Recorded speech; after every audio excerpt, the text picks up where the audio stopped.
அன்பார்ந்த எனதருமை யூடியூப் நேயர்களுக்கு வணக்கம்.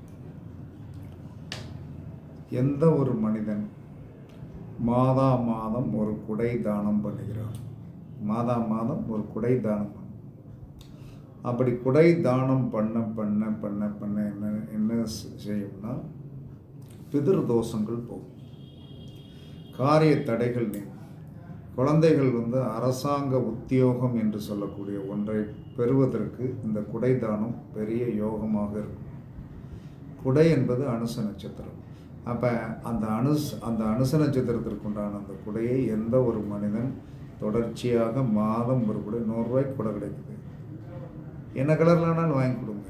யாருக்காவது என்ன சொல்லலான்னா ஒரு அந்த குடையை கொடுக்கும்போது எதுக்குலாம் சொல்லி கொடுக்கணும், வச்சுடுங்க குடையை அப்படின்னு சொல்லிட்டு கொடுங்க. அப்படி கொடுத்தீர்கள் என்று சொன்னால் குடை தானம் பெரிய யோகத்தை கொடுக்கும். குடை தானம் அரச பதவியை கொடுக்கும், அரசாங்கத்தில் வேலை கிடைக்கும், அரசாங்கத்தில் என்ன சொன்னால் நமக்கு நன்மதிப்பு கிடைக்கும். அதனால் குடை தானம் பண்ணுங்கள், கண்டிப்பாக உங்களுடைய வாழ்க்கை சீரும் சிறப்புமாக இருக்கும்.